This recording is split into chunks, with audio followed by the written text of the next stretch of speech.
여러분 안녕하십니까? 뉴스투데이 제주입니다. 제주 해군기지를 둘러싸고 또다시 충돌이 빚어질 것으로 보입니다. 국방부가 해군기지 관사 건설을 반대하는 농성장을 강제 철거하겠다며 강정마을에 사실상 최후 통첩을 보냈습니다. 권혁태 기자의 보도입니다. 해군이 72세대의 군관사를 짓겠다는 부지. 강정마을에와 해군기지 반대단체들이 농성을 벌이고 있습니다. 그동안 해군기지 사업단이 5차례 철거를 예고했다 미뤄왔던 곳입니다.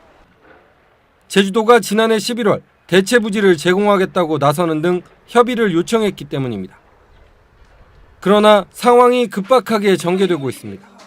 당장 오늘까지 자진 철거하라는 국방부 장관 명의의 계고서가 마을회에 전달됐고 오는 31일쯤 강제 철거할 것으로 알려졌습니다. 2월부터는 공사가 재개되어야만이 연말에 공사가 완공되기 때문에 행정대 집행을 더 이상 미룰 수 없는 상황에서의 우리 군의 의지로 받아들였으면 좋겠습니다. 강정마을회와 해군기지 반대단체들은 강하게 반발하고 있습니다. 개인 소유 토지에 들어서 있는 농성장을 강제 철거한다는 것부터 위법하다며 대응에 나서겠다고 밝혔습니다. 처음부터 주민 동의 없이 시작한 사업이고 저희들은 행정대집행에 대해서 모든 수단을 동원해서 일단은 저지할 생각입니다. 원희룡 지사가 이번 주 해군 참모차장 면담에 이어 일방적인 군관사 추진에 대한 반대 입장을 밝히자마자 강제 철거에 나선 국방부. 또 한 번 해군기지를 둘러싼 충돌과 파행이 불가피해 보입니다. MBC 뉴스 권혁태입니다. 삭감됐던 민생 예산을 부활시키겠다며 제주도와 도의회가 진행해온 추경 예산안 협상이 사실상 결렬됐습니다. 이에 따라 제주도는 독자적으로 추경 예산을 편성할 방침이어서 도의회와의 예산 싸움이 재연될 가능성이 커졌습니다. 현재훈 기자가 보도합니다.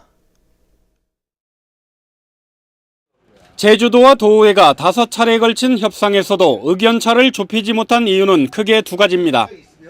제주도는 예산 삭감 사태를 되풀이하지 않기 위해 되살릴 예산 항목을 정해달라고 요구했지만 도의회는 예산 편성은 제주도의 권한이라고 맞섰습니다.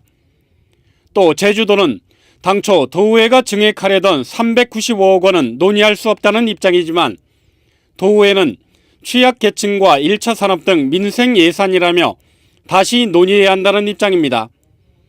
이에 따라 제주도는 더 이상 협의에 진전이 없을 경우 법적으로 문제가 있다며 제의를 요구한 사업과 민생 예산 중심으로 독자적으로 추경 예산안을 편성하겠다고 밝혔습니다.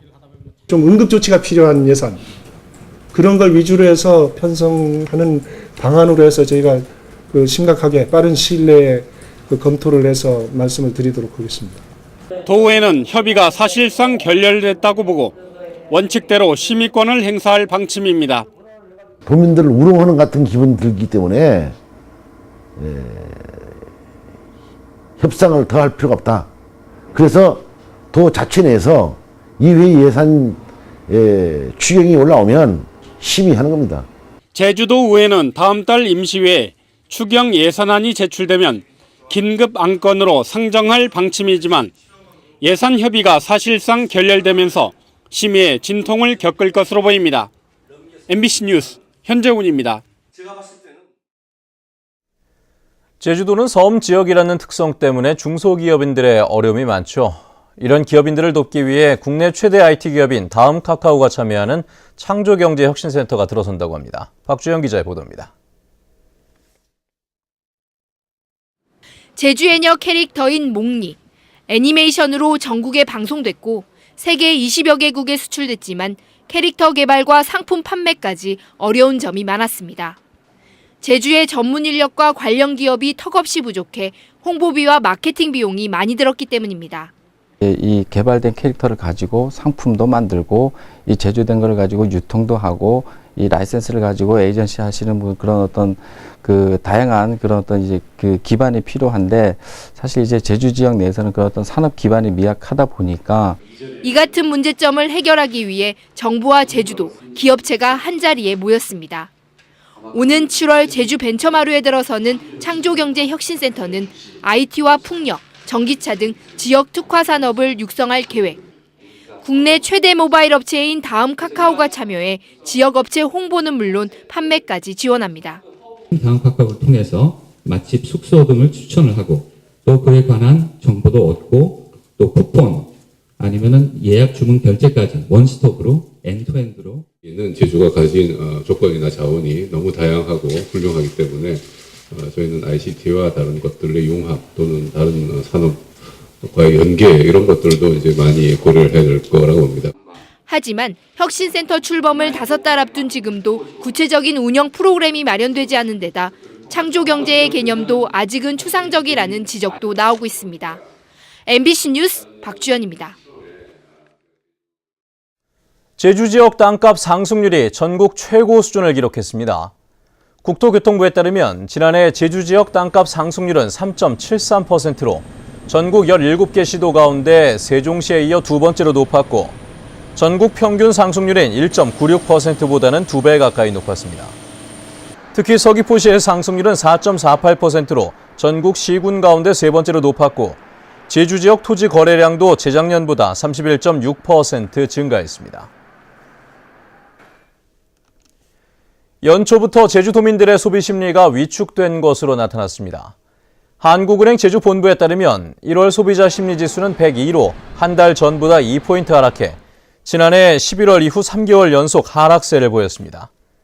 특히 생활 형편과 소비 지출, 경기 전망과 가계 저축 지수 등 대부분의 지표가 하락해 지역 경기에 대해 부정적인 인식이 높은 것으로 조사됐습니다.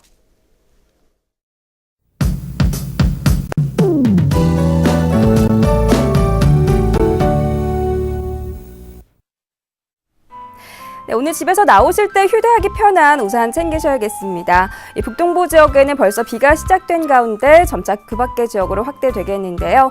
예상되는 비의 양은 5에서 10mm가량으로 많지 않겠지만 종일 비가 이어지겠고요. 이 대설 예비특보가 내려진 산간에는 최고 8cm가량의 눈이 내려 쌓이겠습니다. 이 눈비는 내일 새벽까지 이어진 뒤 점차 그치겠는데요. 하지만 낮부턴 찬바람이 강하게 불면서 체감온도를 끌어내리겠습니다. 다음은 자세한 지역별 날씨입니다. 현재 애월과 조천의 기온 4도, 제주 6도 보이고 있고요. 낮 기온은 6도에서 8도가 예상됩니다. 서부 지역은 어제보다 2도가량 높은 기온을 보이겠지만 비가 내리면서 체감온도는 어제와 비슷하겠습니다. 네, 남부 지역은 종일 9도 내외의 기온을 오르내리겠습니다. 동부 지역의 기온 6도로 출발해서 낮 기온은 8도 안팎에 머물겠습니다. 네, 대설 예비 특보가 내려진 산간에는 오늘 오후부터 꽤 많은 양의 눈이 예상되니까요. 한라산을 횡단하는 운전자들은 월동 장구를 미리 챙기는 것이 좋겠습니다. 섬 지역은 어제와 비슷하거나 3도가량 높은 기온을 보이겠습니다. 네, 해상에는 물결이 잔잔하게 일겠습니다. 현재 대부분 공항에 구름 많은 모습입니다. 네, 내일 비가 그치고 나면 당분간 무난한 날씨가 이어지겠는데요. 하지만 이번 주말에는 반짝 추위가 예상됩니다. 날씨였습니다. 어제 저녁 6시 50분쯤 서귀포시 대포동의 한 박물관 부근 삼거리에서 경운기와 공항 리무진 버스가 부딪혀 경운기에 타고 있던 56살 장모 여인이 숨지고 경운기를 운전하던 80살 강모 할아버지 등 2명이 크게 다쳐 병원에서 치료를 받고 있습니다. 경찰은 버스의 블랙박스를 확인하고 목격자 등을 상대로 사고 경위를 조사하고 있습니다.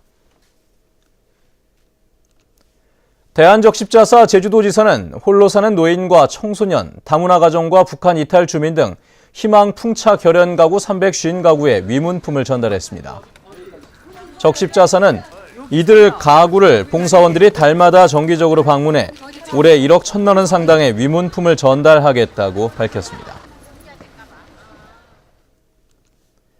제주시 탑동 입구 공영 주차장 복층화 사업이 완공돼 다음 달 2일부터 운영됩니다.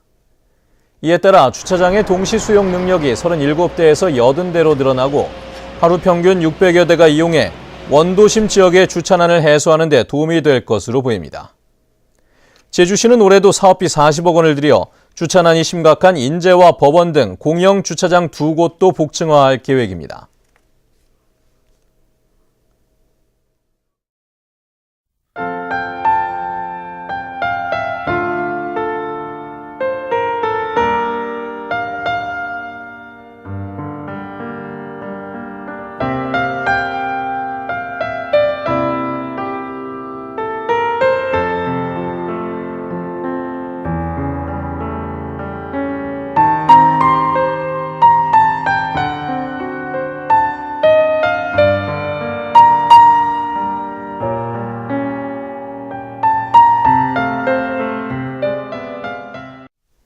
네, 뉴스투데이 제주를 마칩니다.